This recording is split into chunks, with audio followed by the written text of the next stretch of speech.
أعوذ بالله من الشيطان الرجيم. بسم الله الرحمن الرحيم. الحمد لله رب العالمين. الرحمن الرحيم. مالك يوم الدين. إياك نعبد وإياك نستعين. اهدنا الصراط المستقيم. صراط الذين أنعمت عليهم غير المغضوب عليهم ولا الضالين.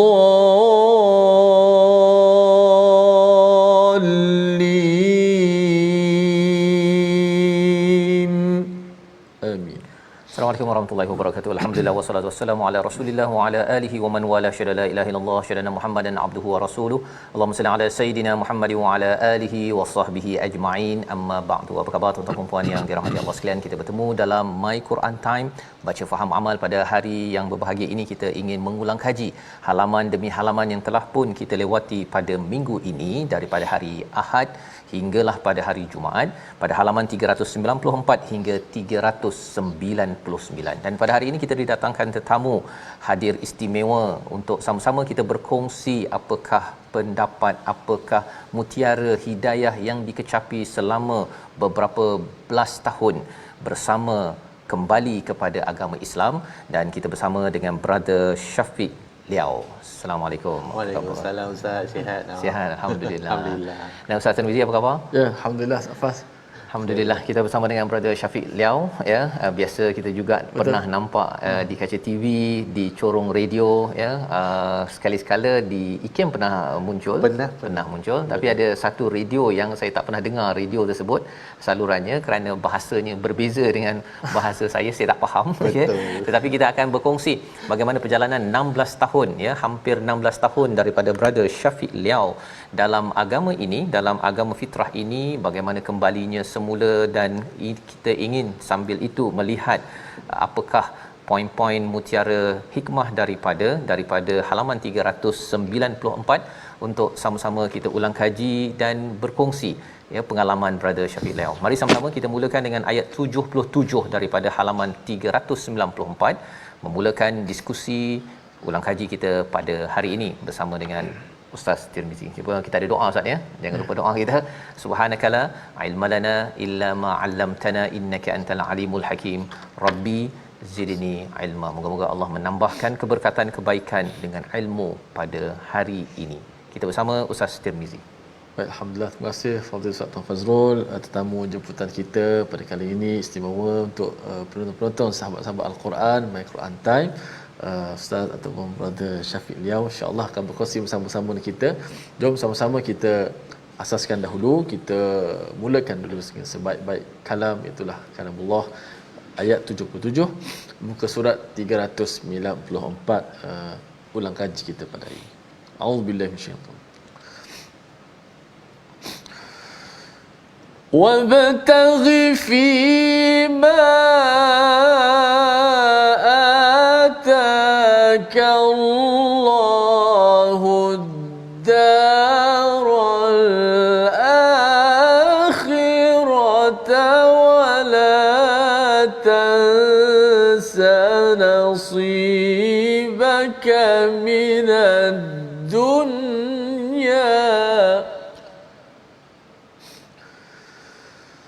وأحسن كما أحسن الله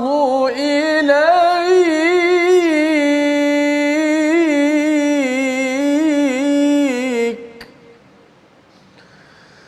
ولا تبغي الفساد في الأرض إن الله لا يحب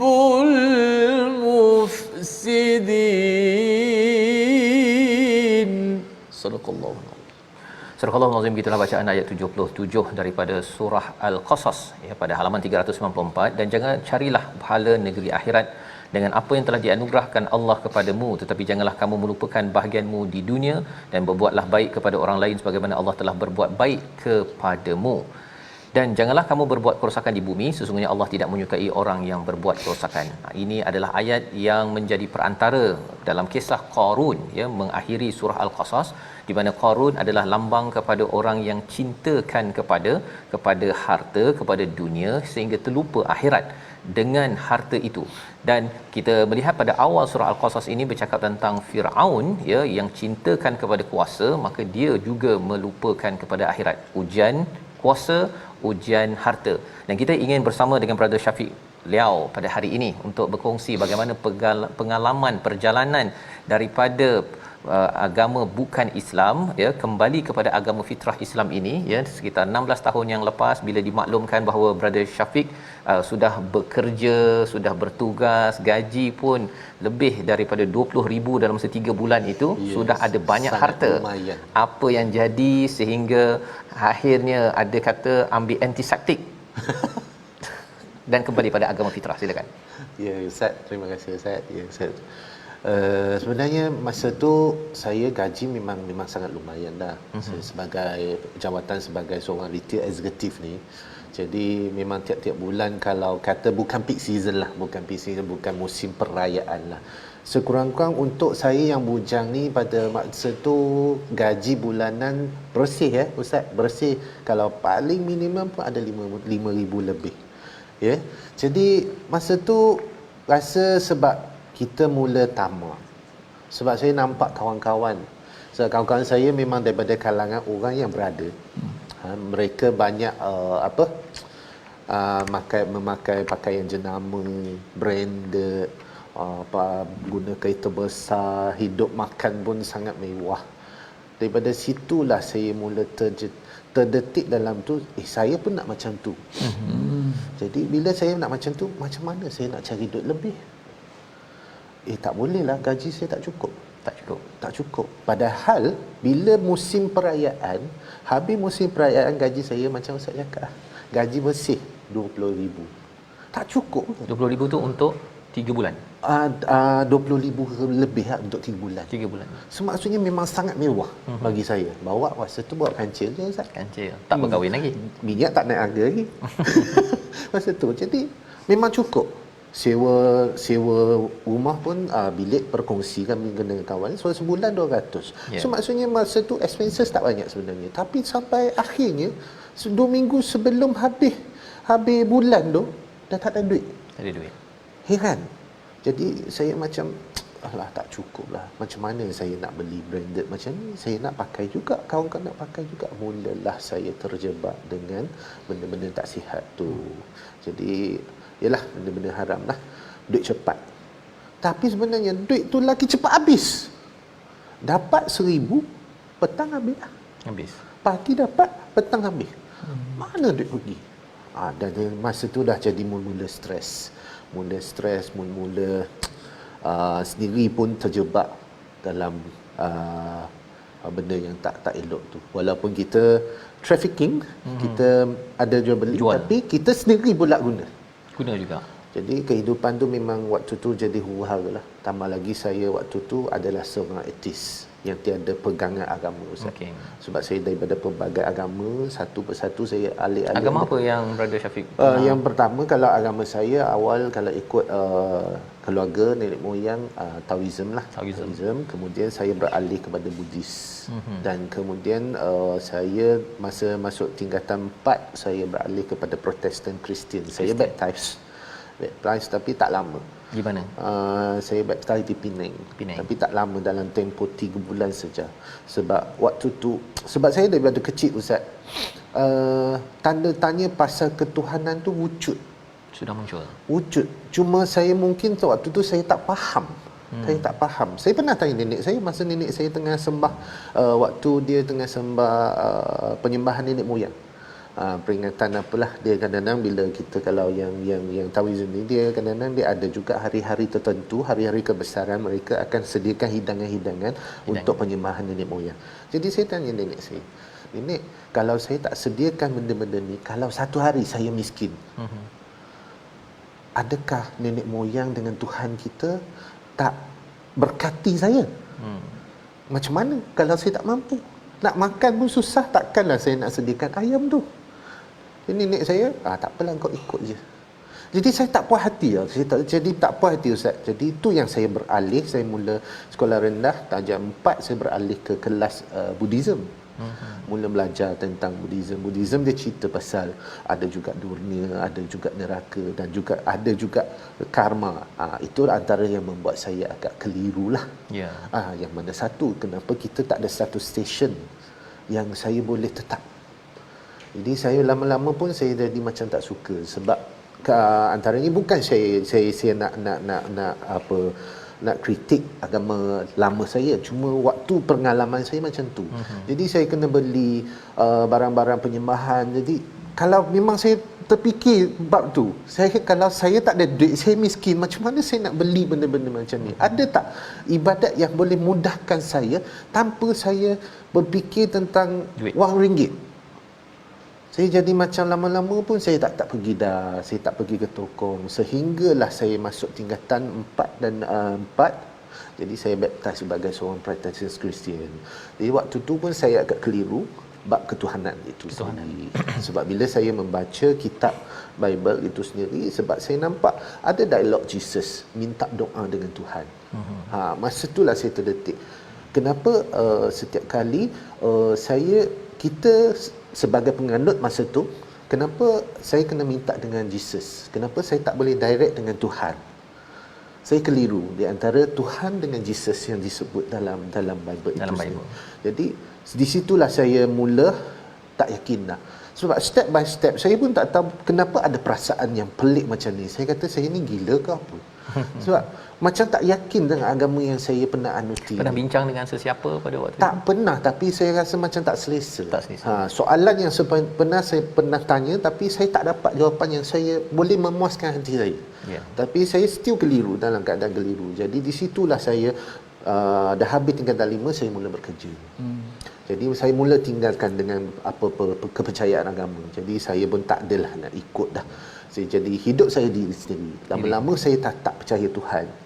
Tapi akhirnya bila saya terlibat dengan benda macam ni, duit saya banyak tapi tak cukup. Sehinggalah satu tempoh saya dalam keadaan tertekan. Saya pernah bunuh diri, Ustaz. Konon nak habiskan nyawa saya begitu saja. Saya rasa saya mati lagi senang. Tapi masalahnya dah telan habis botol Dettol pun tak mati. Tak mati ya. Saya kat hospital, saya fikir. Saya kata kenapa nak mati pun susah. Itulah yang mula buat saya terfikir balik. Sebenarnya macam kenapa saya boleh jadi macam tu? Kenapa kehidupan saya senang tapi kenapa saya rasa susah? Saya rasa tak cukup.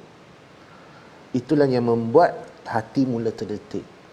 Yang pertama adalah tu turning point yang pertama tu saya terdetik, mungkinkah sebab saya tak ada agama? Saya tak ada pegangan. Jadi saya hanyut. Saya terlibat dengan macam-macam tetapi saya tak pernah nak puas di situ. Tak ada kepuasan. Jadi itu adalah bagaimana pengalaman Brother Syafiq Liau berkongsi sebentar tadi ya tentang dunia ini sebenarnya dia ada bahagiannya yang dinyatakan pada ayat 77 itu. Allah menyatakan wala tansa nasibaka minad dunya, jangan lupakan bahagian kamu di dunia. Boleh nak ambil kereta, boleh nak ambil rumah ke, nak ada keluarga, tanggungjawab itu semuanya jangan dilupakan, tetapi jangan melampau bila betul. Melampau itu rupa-rupanya dia melemaskan ya, bukannya makin menyelamatkan lagi, dan keutamaannya itu adalah untuk mendapat kurniaan kembali kepada pencipta lah ya, Brother Syafiq yang mungkin akan berkongsi lagi selepas ini. Dan inilah seruan daripada ayat 77 ya, seruan untuk utamakan akhirat, dan apa yang perlu dunia ini sebagai jambatan akhirat silakan, tetapi ia bukanlah sebagai target utama, sehingga kan akhirnya tidak bertemu dengan tujuan hidup yang sebenar. Dan ini kalau berlaku, maka akhirnya boleh menjadi mufsidin, kan, orang yang merosakkan. Tapi sebelum merosakkan, Brother Syafiq belum rosakkan orang lain tu, sempat kan lu juga nak kan habiskan nyawa sendiri, nak habiskan nyawa sendiri, kemudian tadi jual kepada orang lain, itu memang rosakkan orang pula. memang jelaslah ya, menjadi perosak kepada orang lain. Dan pengalaman-pengalaman ini tuan-tuan sekalian adalah untuk kita melihat bahawa Allah memang sayangkan kepada kita semua. Kepada Brother Syafiq, beri peluang lagi. Betul. Selepas Dettol sebotol ya. Lepas Dettol sebotol, biasa Dettol tu orang guna untuk cuci luka. Cuci luka kan. Rupanya ini untuk cuci nyawa, Cuci tapi nyawa. rupanya masih lagi Allah pinjamkan. Allah pinjamkan kepada Qarun pada ayat yang ke-78 ilmu. Tetapi bagi Qarun, dia menyatakan bahawa dengan ilmunya lah beliau menjadi orang yang kaya, yang mendapat kurniaan segala-galanya itu. Kita baca ayat 78 untuk kita lebih memahami tentang psikologi manusia yang silap, yang perlu kita sama-sama hindari. Ayat 78. A'udzubillahi minasyaitan. قال إنما أوتيته على علم عندي أولم يعلم أن الله قد أهلك من قبله من القرون من هو أشد منه قوة وأكثر جمعا ولا يسأل عن ذنوبهم المجرمون. Sadaqallah. Dia Qarun berkata, sesungguhnya aku dapat harta itu semata-mata kerana hasil ilmu yang ada padaku. Tidakkah dia tahu bahawa Allah telah membinasakan umat-umat sebelumnya yang lebih kuat daripadanya dan lebih banyak mengumpulkan harta. Dan orang-orang yang berdosa itu tidak perlu ditanya tentang dosa-dosa mereka. Ini menerangkan kepada kita bahawa dosa-dosa yang ada dalam diri itu, ia adalah suatu perkara yang fitrah, mampu dimaklumi. Kita rasa tidak sesuai, sehingga kan ianya tidak perlu ditanya lagi bila sampai di akhirat. Dan perkara itu mungkin tadi Brother Syafiq ada berkongsi ya, tentang rasa tak kena tadi itu ya, rasa tak kena, dan akhirnya macam mana membawa kepada agama fitrah Islam ini sendiri. Sebenarnya di antaranya Allah alhamdulillah lah, Allah banyak bagi saya banyak reminder kepada Reminder. saya. Tanda-tanda yang kadang-kadang, sebab saya rasa kebanyakan kita lah, Allah keseluruhan lah umat manusia yang ada di atas muka bumi ni, Allah bagi tanda. Allah bagi peringatan, Allah bagi petunjuk. Cuma kadang-kadang ni kita ni degil. Kita arrogant dengan pencipta kita. Termasuklah khususnya untuk umat Islam kita. Kadang-kadang cuma satu je saya nak pesan, sebab kadang-kadang kita ada tengok ada setengah kita dia belum lagi berubah ke arah yang lebih baik. Lepas tu dia kata, oh saya belum terima hidayah. Sebenarnya bagi saya, seakan-akan kita salahkan Tuhan. Kita salahkan Allah tak bagi hidayah kat kita. So jangan sesekali cuma kata hati saya belum bersedia, tak apa.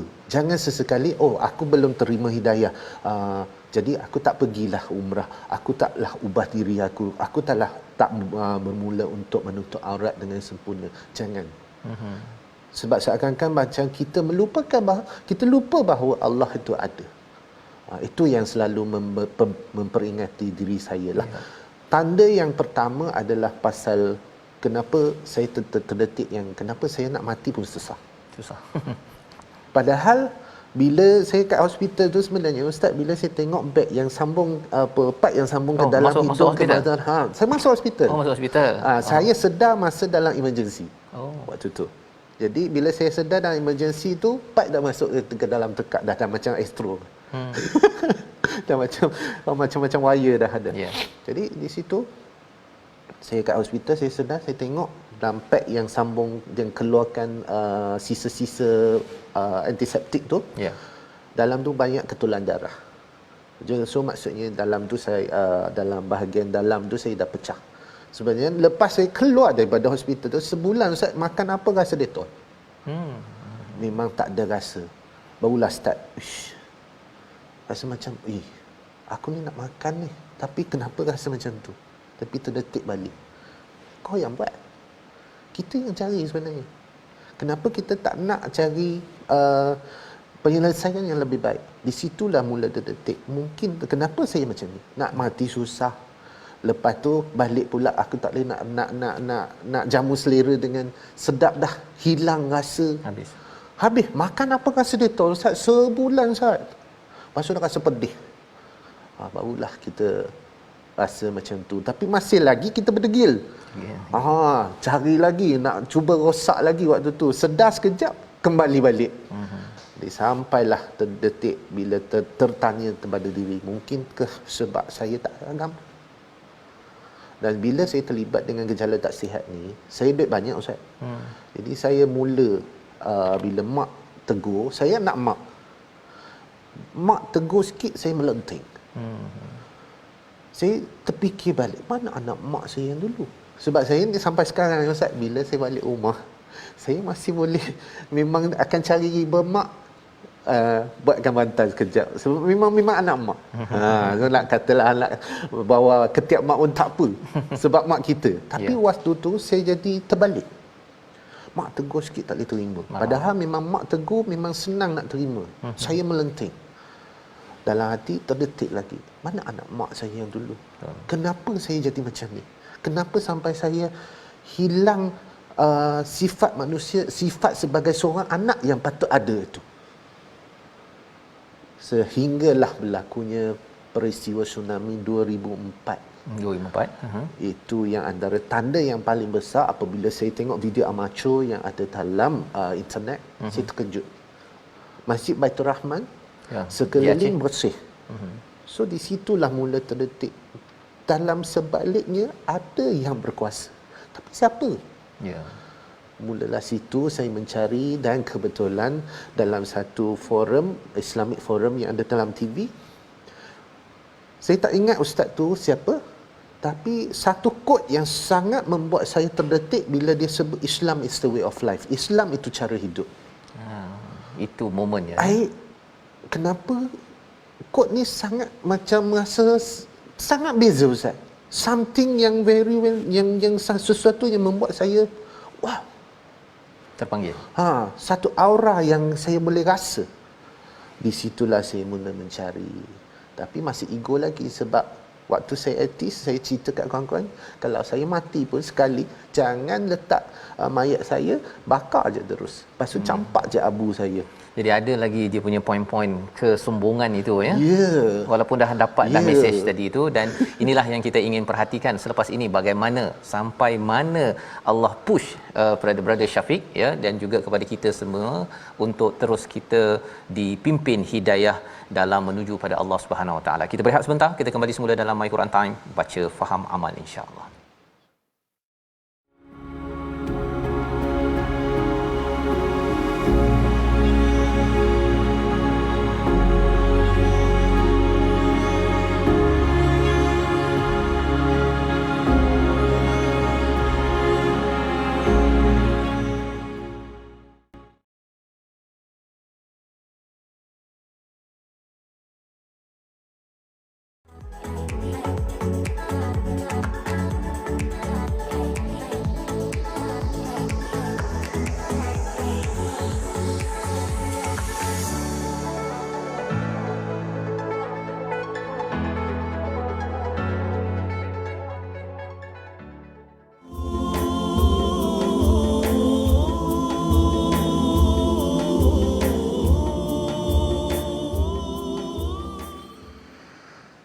بسم الله الرحمن الرحيم ألف لام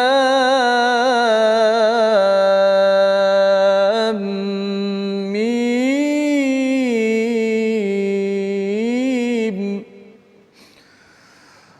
أحسب الناس أن يتركوا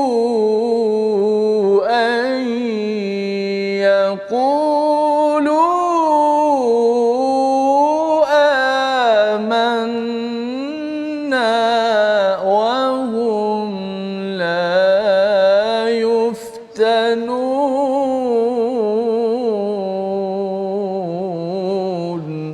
صدق الله. Kembali kita dalam My Quran Time baca faham amal pada hari ini. Kita berada dalam sesi ulang kaji halaman 394 hingga 399 dengan bersama tetamu kita Brother Syafiq Liau, dan sebentar tadi kita membaca surah Al-Ankabut, surah yang ke-29, surah Labah-Labah, dan ayat 1 dan 2 ini adalah satu penjelasan kepada kita hakikat kehidupan. Bila Allah menyatakan pada ayat yang pertama, Alif Lam Mim, tiada ada siapa yang tahu kecuali Allah. Asiban nasu an yutraku, adakah manusia fikir bahawa mereka akan dibiarkan hanya dengan mengatakan kami telah beriman dan mereka tidak diuji. Menarik Brother Syafiq ya, bila Alif Lam Mim ini Allah cakap kita tak tahulah ya, Allah saja yang tahu dalam segenap perkara. Dan di sini bukan sekadar ahasiban nal mukminun ya, tetapi ataupun mukmin, tetapi hasiban nas, apakah manusia. Jadi Brother Syafiq ketika pengalaman sebentar tadi ya, kalau kita sambung kepada kisahnya tadi, mula dah diberi signal ya, diberi signal untuk dipanggil untuk beriman ya, dan sampai dah dengar dah daripada penceramah ustaz tersebut ya, bahawa Islam is the way of life, dah mula nak percaya, tetapi masih lagi tidak lagi memeluk ataupun kembali kepada agama fitrah itu sendiri. Dan Allah menyatakan wahum la yuftanun, padahal mereka tidak diuji. Maksudnya bila dah mula percaya sikit Allah akan uji lagi agar tarik pasal tujuan ujian ini adalah untuk membersihkan dia. Kalau macam ada emas jongkong dibakar sampai 2960 darjah Celsius itu untuk bersihkan emas sampai jadi emas tulen. Biasa orang cakap emas 999 ya, itu pun tak tulen, dia sepatutnya 100%, tapi kalau 100% dia jadi lembik ya, dia tak berapa keras sangat. Jadi proses yuftanun itu adalah proses untuk membakar emas bagi seorang manusia bernama nama asal Brother Syafiq apa? Liao Yongfeng. Liao Yongfeng. Ya, dibakar, diuji sampai akhirnya insya-Allah menjadi emas tulen yang akhirnya tak perlu dibakar lagi di satu tempat nanti. Bagaimana poin-poin ujian sampai memilih Islam, dan lepas Islam ada ujian lagi tak? Sila. Allahu Akbar. Sebelum Islam tu memang Allah dah uji saya. Cuma yang buat saya sedar tu sebab kenapa peringkat awal tu masa saya nak masuk Islam, saya masih ego lagi. Takut orang tahu. Kenapa tiba-tiba kamu pergi cari bab-bab tentang agama orang Melayu? Masa tu saya memang tak ada ilmu tentang Islam tu adalah milik seluruh manusia di muka bumi ni. Yang saya nampak adalah agama orang Melayu, sinonimnya. Jadi saya takut orang tahu. Ego tu ada lagi. Masa tu ego tu memang janganlah lagi orang kata aku gila pula kan. Tiba-tiba kau pergi baca pasal agama orang lain, kau punya banyak agama kau tak nak, lepas tu kau pergi baca. Jadi takut. Tapi sampai satu tahap saya tak boleh nak simpan dah Ustaz. Saya mula cerita kat orang. Saya cerita kat orang saya nak masuk Islam. Tapi dengan keadaan macam tu Allah uji saya lagi sebenarnya.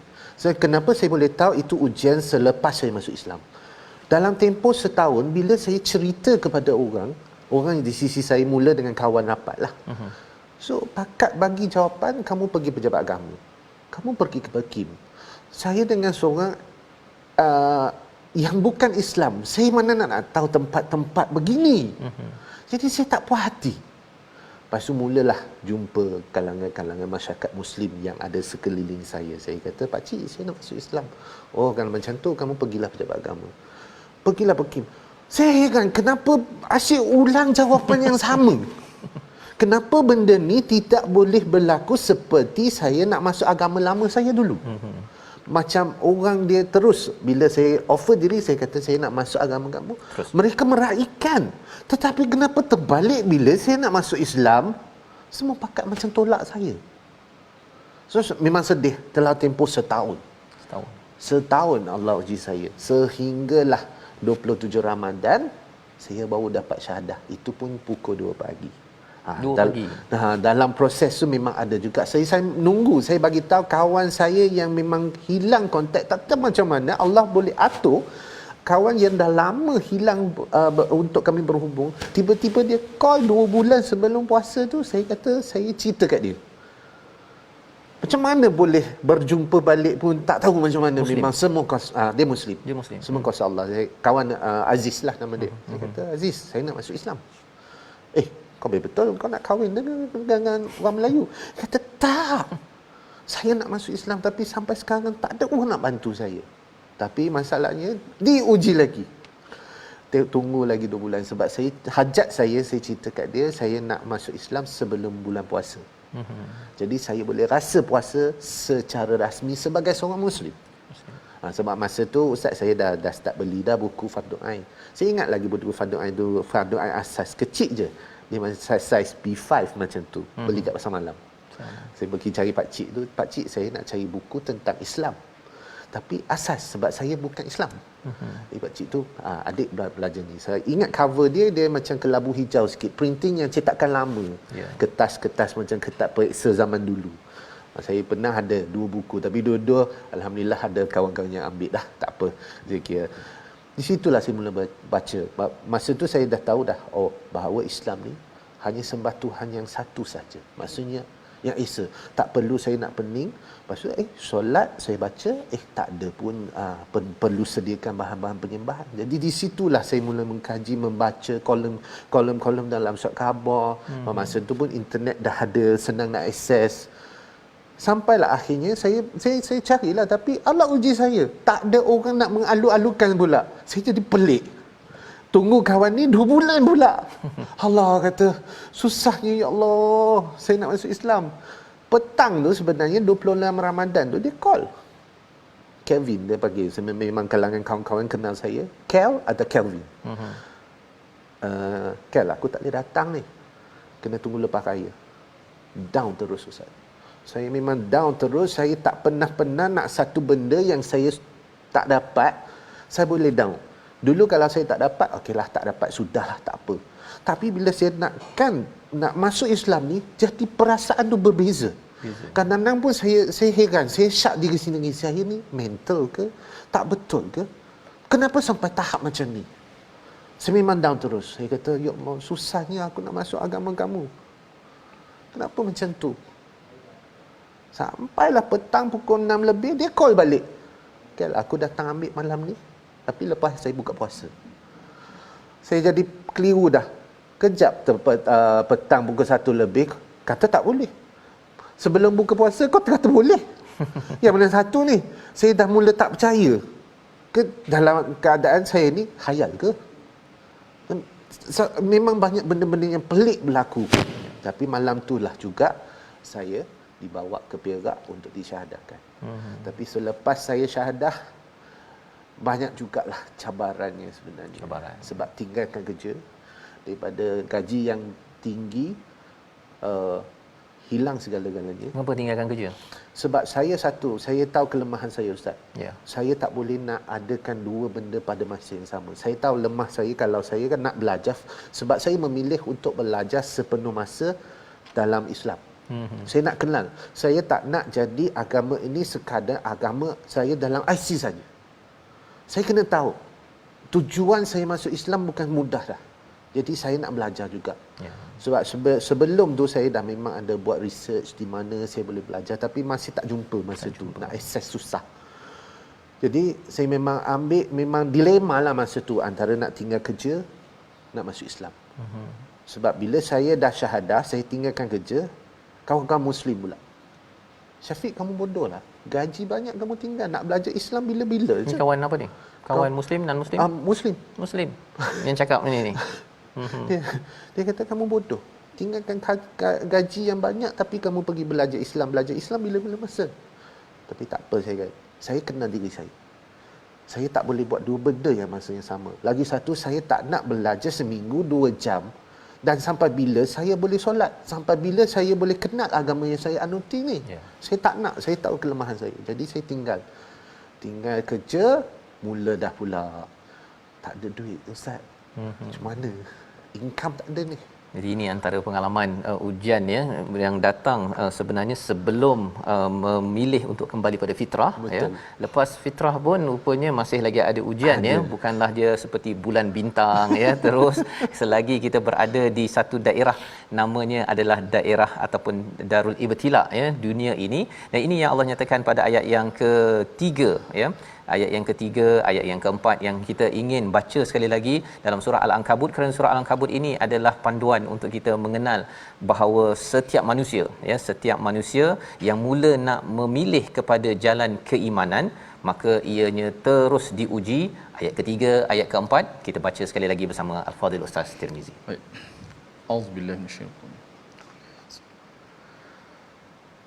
ولقد فتنا الذين من قبلهم فليعلمن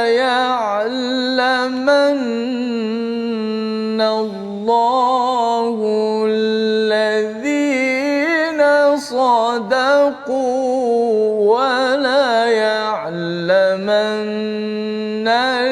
الكاذبين. أم حسب الذين يعملون السيئات أن يسبقونا ساء ما يحكمون. صدق الله. Sesungguhnya kami telah menguji orang-orang sebelum mereka, maka Allah pasti mengetahui orang-orang yang benar dan orang-orang yang berdusta. Atau orang-orang yang melakukan kejahatan itu menganggap bahawa mereka bebas daripada azab kami, sangatlah buruk apa yang mereka tetapkan itu. Jadi Allah menceritakan Brother Syafiq ya tentang Allah memang menguji orang sebelum ini untuk Allah mengetahui sebenarnya Allah dah tahu ya, tetapi sebenarnya ini adalah untuk memberitahu kepada kita proses untuk keimanan ini adalah sesuatu yang amat berharga. Ia adalah satu proses ya, satu proses, bukannya tiba-tiba sahaja masuk sahaja kepada Islam maka ianya terus terbukti bahawa dia betul-betul Dijadikan ya, bulan dengan bintang bulan dan bintang ya, dan terus sahaja ini masuk Islam terus masuk syurga kan.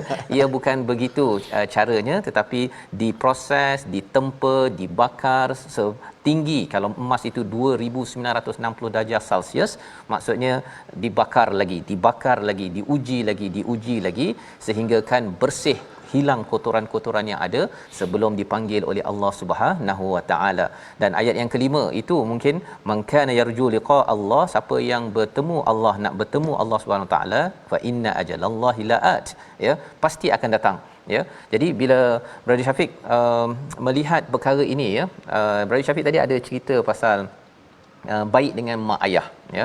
Sebenarnya dalam surah Al-Ankabut ini ada cerita tentang mak ayah pada ayat yang ke-8 ya. Kita baca dahulu ayat ke-8 ini kerana di sini adalah satu pola yang mungkin Brother Syafiq bila dah kembali pada fitrah, terlibat dengan dakwah di radio bersama dengan rakan-rakan mualaf ya. Kalau boleh jelaskan sikit kaitan dengan ayat nombor 8 ini. Kita baca dahulu bersama Ustaz Tirmizi. Auzubillahi minasyaitanir rajim. ووصينا الإنسان بوالديه حسنا وإن جاهداك لتشرك بي ما ليس لك به علم فلا تطعهما إلي مرجعكم فأنبئكم بما كنتم تعملون. Sadaqallah. Dan kami mewajibkan kepada manusia agar berbuat kebaikan kepada kedua-dua orang tuanya, dan jika kedua-duanya memaksamu untuk menyekutukan aku dengan sesuatu yang engkau tidak mempunyai ilmu, maka janganlah engkau mematuhi kedua-duanya. Hanya kepadaku tempat kembalimu, dan aku akan memberitahu kepadamu apa yang telah kamu lakukan. Ini adalah ayat yang hadir selepas ayat yang ke-7 berkaitan dengan seruan orang yang beriman dan beramal soleh. Allah fokuskan kepada satu amalan, salah satunya ialah berbuat baik dengan mak ayah, ya. Pengalaman Brother Syafiq sebentar tadi cakap bahawa dengan mak anak mak ya, sampai sekarang ketika belum Islam kepada Islam, dan ini diberi highlight di sebenarnya di sini bahawa wawasainal insan ini kepada semua, setiap insan amat unik cara setiap insan itu bersifat baik kepada mak ayahnya, ya. Jadi Brother Syafiq ketika melihat berdakwah, ya, apa yang Brother Syafiq lihat kepada pattern pada mereka yang menerima fitrah Islam dan hubungan mereka dengan mak ayah setakat ini? Okey, bagi pengalaman diri saya lah, sebab saya dengan mak memang anak mak, Ustaz. Tapi dengan ayah memang langit dengan bumi, ya. Langit dan bumi. Nak berjumpa, nak bersembang, masa tu gap saya sangat besar. Terus terang, saya sebelum Islam tu, saya ingat lagi saya makan semeja dengan ayah saya masa saya sekolah rendah. Dan selepas itu sebab kami dua ni tak boleh berjumpa, tak boleh nak bersembang, dan pernah berlaku satu insiden yang sangat besar masa saya umur 21, gaduh besar sehingga mak saya menangis-nangis suruh saya stop. Start situlah, mula situ saya dengan hubungan dengan ayah memang renggang, memang gap yang sangat besar, memang susah nak berjumpa. Dia duduk ruang tamu, saya duduk bilik. Tetapi selepas saya masuk Islam, Ustaz, itu antara perubahan diri saya lah. Saya cuma mungkin kepada kawan-kawan yang baru masuk Islam, mungkin dia akan hadapi juga, khususnya hubungan dengan ibu bapa. Tapi cuma mereka tidak melarang saya atau suruh saya kembali kepada agama asal, sebab keadaan keluarga saya pun pelbagai agama juga. Mak saya Katolik, ayah saya Buddhis, dan nenek pun Taois. Jadi kita ada Katolik, Kristian campur, ada sepupu juga yang Islam. Jadi daripada segi penerimaan beragama berbeza, mereka tidak masalah. Jadi alhamdulillah. Tapi cuma satu je, macam mana saya nak perbaiki hubungan saya dengan ayah. Apabila saya mula belajar tentang Quran, saya mula boleh baca Quran, Allah jentik saya dengan surah An-Nisa sebenarnya, Ustaz. Surah An-Nisa ayat 36. Jaga hubungan dengan Allah, jaga hubungan dengan ibu bapa. Samalah dengan ayat ni. Kan? Saya terdetik, Allah, ini yang saya tak mampu nak buat. Sebab saya dengan ayah saya memang menangis masa tu. Saya tak tahu, memang Allah nak tegur saya sebab saya rasa memang deraka sangat. Jadi macam mana saya nak perbaiki? Hari ini saya dah Islam. Ya, saya perlu. Sebab Islam bercerita tentang 3 elemen. Tauhid, syariat, itu akidah, syariat, akhlak. So saya kena penuhi elemen ini. Supaya saya boleh kuatkan diri untuk berbaik semula dengan ayah saya. Bukan mudah sebenarnya, Ustaz. Bukan mudah. Saya ambil masa. Saya lepas masuk Islam tu, saya balik, saya boleh cium mak, peluk mak. Tapi dengan ayah, jangan kata peluk cium, nak pegang tangan dia pun susah. Tapi saya kuatkan diri. Masa saya ambil diploma, saya balik cuti semester kedua. Tak dan jumpa, tapi setiap kali nak balik cuti tu dia tak ada, dia pergi kebun. Semester ketiga tu satu miracle yang Allah bagi. Saya pun tak tahu benda ni memang Allah nak kurniakan untuk saya. Jadi petang tu saya kata, ayah saya nak balik dah. Cuma herannya kenapa biasanya dia ada tak ada rumah, tapi hari tu dia ada rumah. Dia kata sekejap sekejap. Jangan pergi dulu. Dia masuk bilik. Dia keluar daripada bilik. Saya nak salam. Ayah saya nak salam. First time ni menggigil, Ustaz, sebab selama ni tak pernah nak peluk cium ayah. Dengan mak memang biasalah. Tambah lagi lepas Islam. Macam mana saya nak kuatkan hati saya? Ego tu kan, bila manusia kita ego tu, kita rasa macam tapi saya buat juga. Ayah pegang tangan dia, cium tangan dia, peluk dia, cium pipi dia. Ya Allah, memang keluar air mata tu memang kali pertama selama-lamanya berpuluh tahun saya tak sentuh air saya. Di situlah. Dan satu miracle dia saya sebab masa saya mula-mula nak belajar diploma dulu, saya minta dia sign sebab dia penjaga. Dia pernah warning saya, kamu nak belajar atas tanggungan kamu sendiri sebab ini pilihan kamu. Ini pilihan kamu. Okey, tak apa ayah, jangan risau. Saya takkan minta satu sen pun dengan ayah. Tapi pada sebelum saya masuk semester ketiga tu, petang tu, saya nak balik ke college, dia keluar daripada poket dia, ini ayah bagi. Buat minum, buat makan. Tak nak ayah. Tak nak. Saya tak nak. Saya ada. Tak apa, ni anggap ayah bagi untuk belanja kamu makan. Ya Allah, lagi saya terharu selama ni saya tak pernah buat baik pun dengan dia. Setiap kali melawan dia, memang saya kata kategori saya anak derhaka. Tapi selepas Islam ni memang banyak ayat-ayat Allah tegur saya supaya saya menjadi, itulah antaranya. Kalau selagi untuk kawan-kawan di luar lah, selagi kalau contoh macam mak ayah, parents kita tak boleh terima bahawa status kita Islam, jangan kita timbulkan isu-isu lagi. Tapi sebaliknya banyak berhubung dengan mereka. InsyaAllah satu hari mereka akan melembut hati sebab mereka dia anak. Anak dengan mak ayah takkan terpisah. Kadang-kadang kita nampak kalangan-kalangan saudara kita yang selalu dihalau daripada rumah. Keep it on.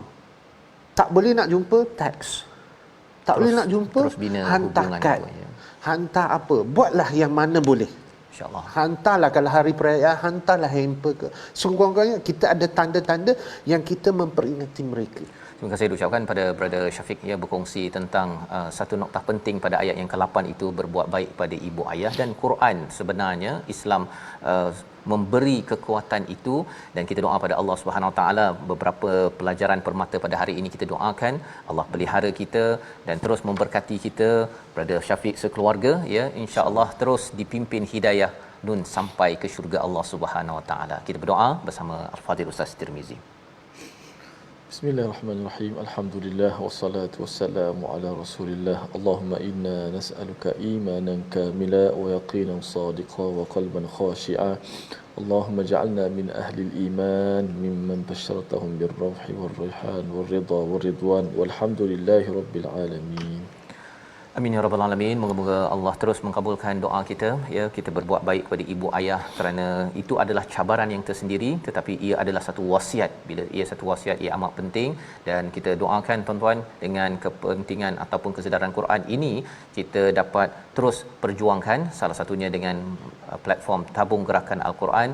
Moga-moga dengan sumbangan tuan-tuan ini akan memberikan hubungan keluarga yang lebih indah ya, walaupun ada cabaran, agar kita terus diizinkan dengan rahmat Allah menuju ke syurga nanti insya-Allah. Kita bertemu lagi dalam siaran ulangan pada malam ini dan juga pagi esok, dan kita akan bertemu halaman baru insya-Allah pada hari Ahad esok insya-Allah. Kita bertemu pada My Quran Time, baca faham amal insya-Allah.